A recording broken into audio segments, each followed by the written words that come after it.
Le grand direct de la télé avec Jean-Marc Morandini. Et on va donc revenir maintenant sur cette polémique virulente qui oppose Thierry Ardisson et le philosophe Alain Finkielkraut. Le philosophe qui a qualifié d'invitation constante à la bassesse, je cite, l'émission de Thierry Ardisson, Salut les Terriens, diffusée le samedi soir sur Canal+.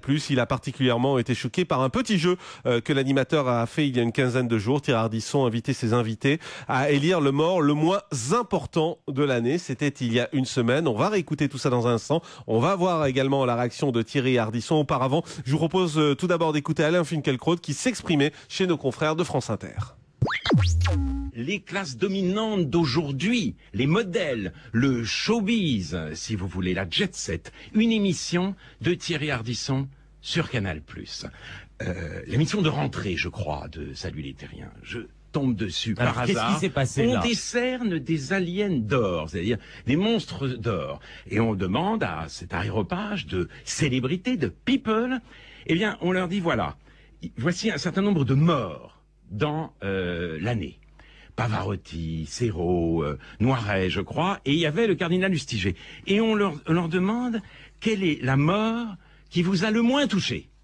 Et en se marrant, en ricanant, ils disent tous Lustiger.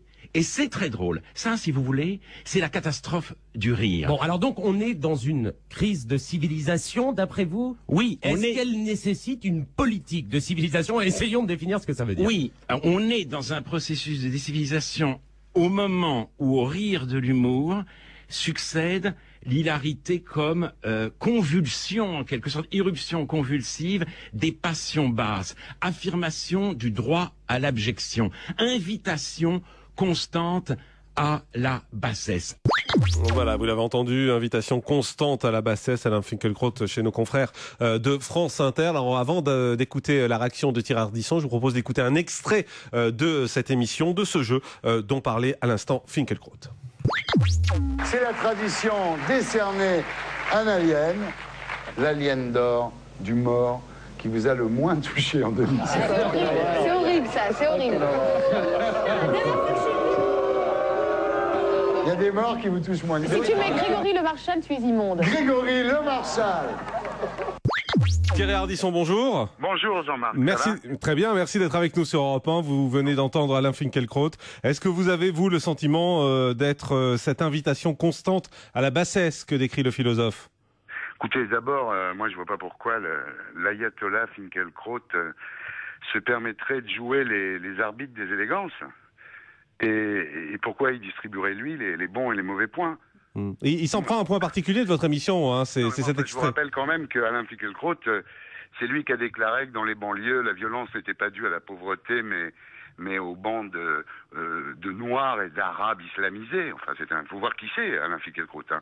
C'est lui qui a dit l'équipe de France de foot, c'est pas black, blanc, beurre, c'est black, black, black. On est la riche d'Europe. Enfin, je veux dire que je vois vraiment pas pourquoi il se permet de donner des leçons quand on a des propos pareils. Alors, il parle d'un processus de décivilisation. Oui, enfin, écoutez, je sais pas, Jean-Marie Bignon, le pape, le président de la République partout avec Carla Bruni, il pourrait en parler aussi. Je veux dire, simplement, c'est peut-être plus difficile pour lui. Vous ne regrettez pas d'avoir fait cette séquence dans votre émission ? Moi, je vais vous dire, je revendique le droit au blasphème. Alors, Finkielkraut, quand il y a les caricatures sur le prophète, il dit il faut les autoriser. Moi, je suis d'accord avec lui là-dessus. C'est-à-dire que je suis pour qu'on puisse caricaturer, qu'on puisse faire tout ce qu'on veut. Je suis pour le droit au blasphème. Et je revendique, moi, l'héritage de Charlie Hebdo. Par exemple, quand ils avaient fait, Harakiri avait fait, après la mort de De Gaulle, balle tragique à Colombey, un mort. C'était énorme. C'était énorme. Mais on a senti malgré tout sur le plateau, en revoyant la séquence, qu'il y avait un petit malaise de la part de vos invités quand vous avez fait ce petit jeu sur le mort le moins important de l'année. Que mes invités soient choqués, ça me dérange pas. Moi, ça me dérange pas de choquer. J'ai adoré Punk, j'ai adoré Coluche. Aujourd'hui, on se souvient de Coluche à travers les Restos du Cœur, ce qui est très bien.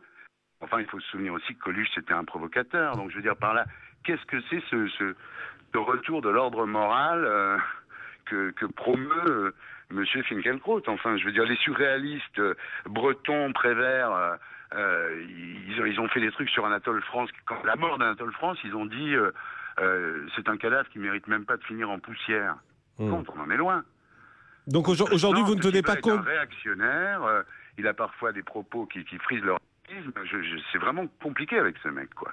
Il oublie qu'à l'époque, quand il avait un livre à vendre, il venait chez Tout le monde en parle et il parlait pas de bassesse à l'époque.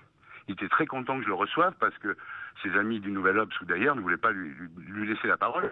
Et d'ailleurs, dans une interview dans Marie-Claire, il a dit finalement, chez Ardisson, on peut s'exprimer. Donc, il faudrait savoir. Donc, pour vous, en tout cas, ces attaques ne sont pas recevables? Non, pas du tout. Je n'ai pas à recevoir de leçons de M. Finkielkraut. Je dirais encore une fois, je revendique balle tragique à Colombey. Voilà. Moi, je suis pour la liberté d'expression. Voilà, merci beaucoup Thierry Ardisson. Merci d'avoir été avec nous. Donc, réaction de Thierry Ardisson sur Europe 1 après ces propos d'Alain Finkielkraut.